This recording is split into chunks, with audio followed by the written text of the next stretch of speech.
Hi everyone. In this video, we're going to take a look at the new Cricut AutoPress. If you'd like more information, check the description right under this video. I am so excited to show you the new Cricut AutoPress. It's available this May 2022. I'll be sharing more details, links, etc. as soon as the information becomes available. I'll add it under this video and of course in my social media posts. So courtesy of Cricut, I've been using this AutoPress for a little while now. I've made several projects and I have to say I'm impressed. I love it. I will acknowledge that it's not for everyone. It is an investment.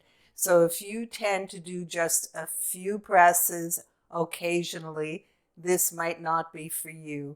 I love my Easy Press machines and I will continue to use them when I have one or two projects at a time. But when I do multiple presses for reunions, parties, sports teams, students, volunteer groups, I often do t-shirts in bulk for those. I will reach for the Cricut AutoPress. Just a few things you should know. You want to place it on a sturdy table or even on a countertop.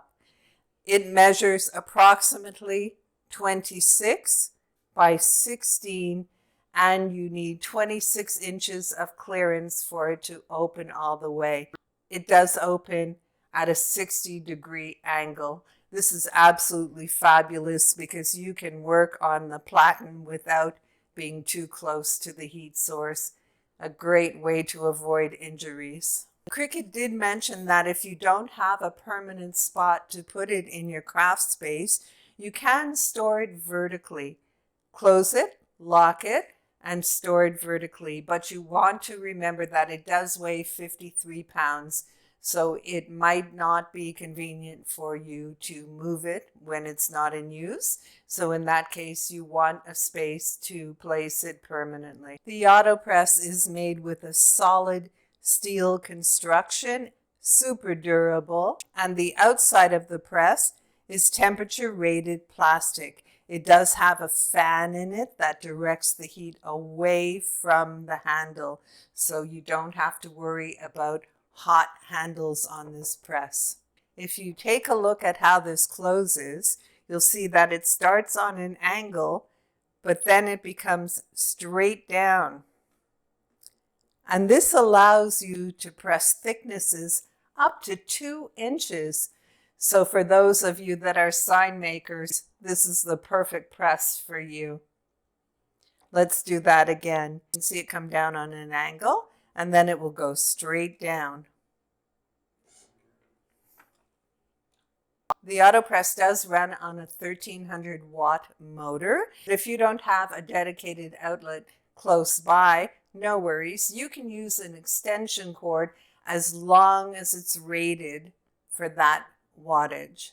I use a surge protector, and honestly, I have to tell you, the first time I plugged it in, I plugged it into the same surge protector as my printer setup, and I tripped a breaker.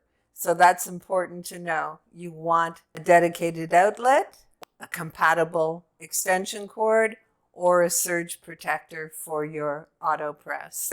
One of my favorite features is this power pod. Absolutely fabulous. It has a temperature dial, a time dial, and 4 presets. The presets come programmed for Sport Flex, Everyday Iron-On, Glitter Iron-On, and Infusible ink. And for those of you who do sublimation, the infusible ink setting will work for you.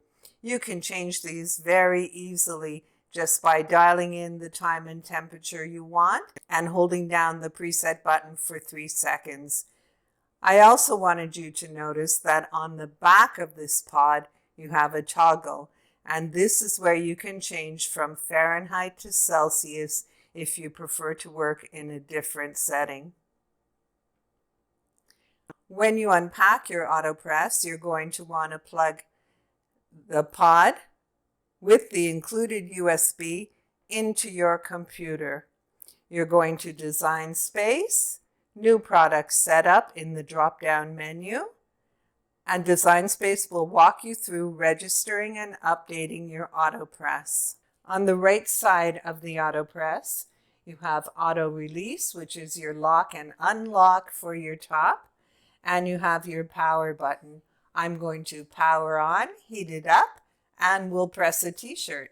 The AutoPress does include this heat press mat, 12 by 15, as is your heat plate, and it's silicone coated, so it's completely anti-slip. It won't move around on your platen.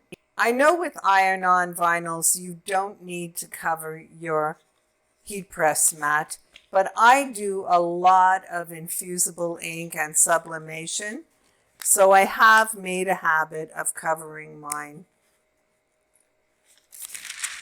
I do that all the time. So I'm just going to place a sheet of Cricut butcher paper on my heat press mat. I'll place my t-shirt. You want to put your seams off your pressing area so that it doesn't interfere with the pressure. And by the way, the AutoPress is motorized, so the pressure is automatic. You have no dials to set, and because you have this wonderful pod, you don't need to reach behind your hot press to change the time and temperature. So I've done my first preset to heat up for 5 seconds, just to take the moisture and the wrinkles out of my t-shirt. I'm going to close it. Note that I'm using just 2 fingers. Press down on the handle, and the heating starts along with the timer. Did you see that? The AutoPress opens automatically all by itself, so you don't have to worry about walking away from your project. You can be pressing one while you're preparing a second one. So convenient. I absolutely love it. So we're going to do this project with everyday iron-on. And to protect my heat plate, I am going to cover it with Cricut butcher paper. Once again, just 2 fingers to close it. Press down on the handle, and the timer starts.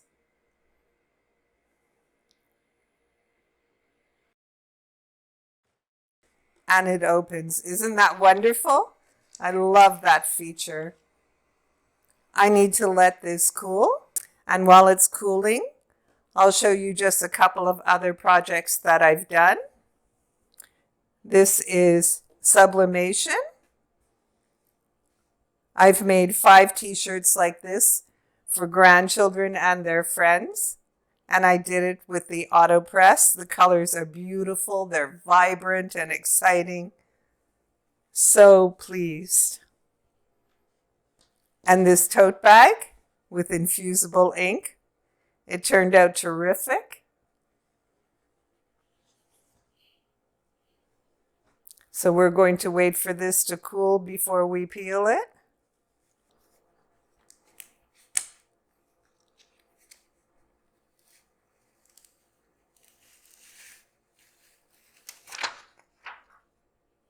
And there we go. Isn't that terrific? I hope you've enjoyed this video. As mentioned, watch for more information, and I'll be posting more videos with more projects. Thank you for watching.